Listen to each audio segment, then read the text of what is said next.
oleh Ibu Sri Mulyani Indrawati selaku Menteri Keuangan Kabinet Merah Putih periode 2024-2025 dan Bapak Purbaya Yudi Sadewa selaku Menteri Keuangan Kabinet Merah Putih periode 2025-2029. Kami mohon Ibu Sri Mulyani Indrawati dan Bapak Purbaya Yudi Sadewa untuk maju ke meja penandatanganan.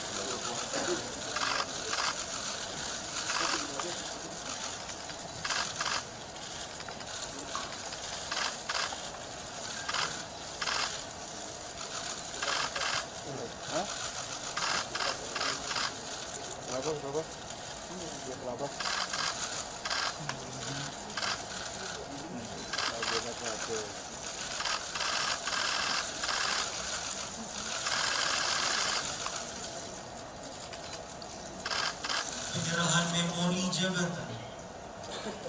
Penyerahan memori jabatan akan diserahkan oleh Ibu Sri Mulyani Indrawati selaku Menteri Keuangan Kabinet Merah Putih periode 2024-2025 kepada Bapak Purbaya Yudi Sadewa selaku Menteri Keuangan Kabinet Merah Putih periode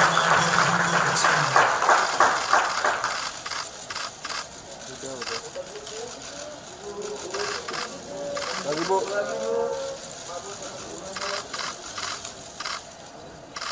Bapak Purbaya Yudi Sadewa dan Ibu Sri Mulyani Indrawati dipersilakan kembali ke tempat semula. Sambutan Ibu Sri Mulyani Indrawati kepada Ibu kami persilakan.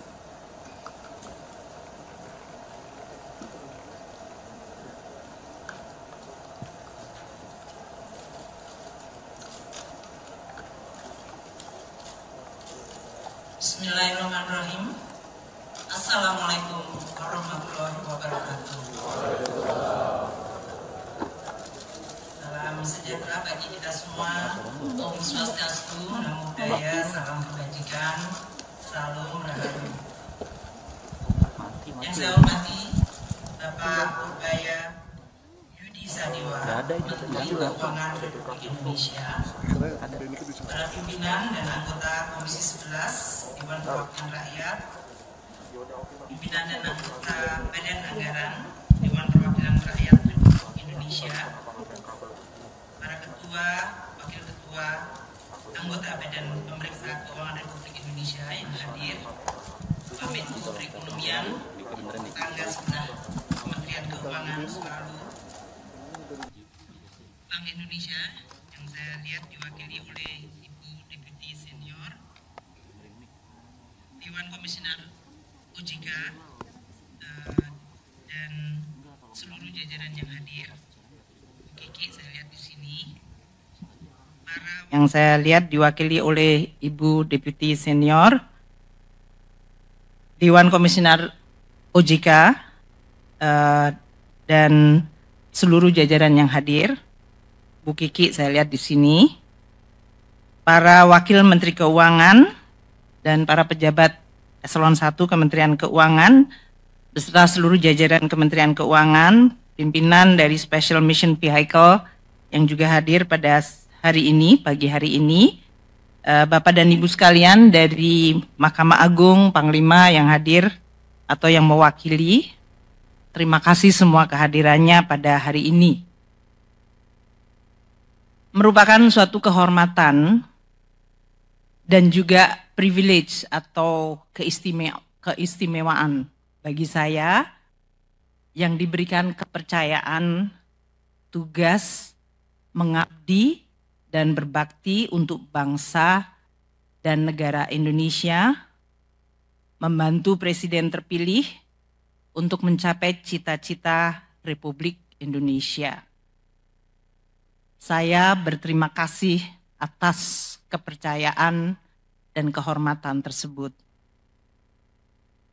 Saya berterima kasih kepada seluruh jajaran Kementerian Keuangan yang selama ini sudah cukup lama saya menjabat di posisi ini, selalu dan terus membantu di dalam melaksanakan tugas mengelola keuangan negara dengan penuh dedikasi, dengan sepenuh hati, dan kita bersama-sama mengelola keuangan negara dan menjaga Kementerian Keuangan di dalam situasi dan tantangan yang terus berubah, makin kompleks dengan adanya perubahan teknologi digital, tantangan struktural, dan juga dari tren geopolitik yang sedang terjadi. Tidak pernah mudah. Saya berterima kasih juga kepada semua pihak, terutama para rekan kabinet, Pak Menko yang sering menjadi partner kami, namun juga para menteri-menteri yang lain di dalam kabinet, rekan-rekan dari legislatif, Pak Misbakun dari Komisi 11, Badan Anggaran, dan komisi-komisi lainnya, dari lembaga yudikatif, Mahkamah Agung, Mahkamah Konstitusi, dan juga institusi atau dari dunia media, dunia usaha, para akademisi, dan juga masyarakat luas. Seluruh pemangku kepentingan yang saya tidak dapat sebutkan satu persatu, namun saya ingin menyampaikan terima kasih atas kerjasama, dukungan, bantuan, masukan, kritikan, terutama kritikan yang membangun, yang diberikan kepada saya dan kepada Kementerian Keuangan, sehingga kita terus dapat memperbaiki kebijakan, regulasi, dan respons Kementerian Keuangan dan Keuangan Negara di dalam menjalankan tugas negara. Tiada gading yang tidak rusak. Tiada gading yang tidak retak. Tiada manusia yang sempurna. Pasti dalam menjalankan amanah ada kekurangan, ada kehilafan. Dan untuk itu saya dengan rendah hati memohon maaf. Saya ingin mengucapkan selamat kepada pejabat baru Pak Yudi Purbaya Yudi. Selamat mengemban amanat dan tanggung jawab yang sangat penting, yaitu mengelola dan menjaga keuangan negara dan memimpin Kementerian Keuangan. Semoga Pak Yudi diberikan kemudahan dan sukses membantu Presiden Prabowo. Untuk jajaran Kementerian Keuangan, saya titip untuk terus menjaga keuangan negara dan Kementerian Keuangan sebagai pilar stabilitas dan instrumen yang luar biasa penting untuk mewujudkan keadilan sosial bagi seluruh rakyat Indonesia dan kesejahteraan masyarakat Indonesia serta kemajuan bangsa. Jalankan dan lanjutkan tugas dengan amanah, profesional, kompeten, dan jaga selalu integritas. Bantu pimpinan yang baru dan terus melaksanakan tugas dengan dedikasi. Saya pamit undur diri pagi hari ini dan mohon mulai saat ini untuk kami dihormati ruang privasi kami atau ruang pribadi saya sebagai warga negara biasa. Salam sehat untuk seluruhnya dan sukses untuk semuanya yang hadir. Dan jangan pernah lelah mencintai Indonesia. Terima kasih. Bapak, Ibu, dan para hadirin yang berbahagia, kita semua menyadari bahwa ekonomi saat ini sedang menghadapi tantangan yang besar. Perlambatan ekonomi di berbagai negara, ketegangan geopolitik, perubahan iklim, serta perkembangan teknologi yang cepat menimbulkan risiko sekaligus peluang bagi Indonesia. Geopolitik akan menjadi game changer. Indonesia tidak bisa lepas dari dampak perkembangan geopolitik dunia. Oleh karena itu, jajaran Kementerian Keuangan harus paham kondisi terkini, harus paham isu-isu strategis. Dalam menyusun kebijakan, kita tidak boleh naif. Jangan sampai fokus ke isu kecil yang justru menghambat kebijakan strategis. Biasakan untuk berdiskusi dan mendengar suara dari luar, bukan hanya dari internal Kemenkeu sendiri yang sudah pasti sepakat, agar tidak terjebak dalam echo chamber. Manfaatkan perkembangan teknologi yang ada untuk mendapatkan insight yang baru. Selain itu, tantangan perubahan iklim semakin nyata. Sebagai negara yang rentan terhadap bencana alam, Indonesia harus bersiap untuk menghadapi risiko perubahan iklim yang akan berdampak pada sektor-sektor kunci, seperti pertanian, perikanan, dan energi.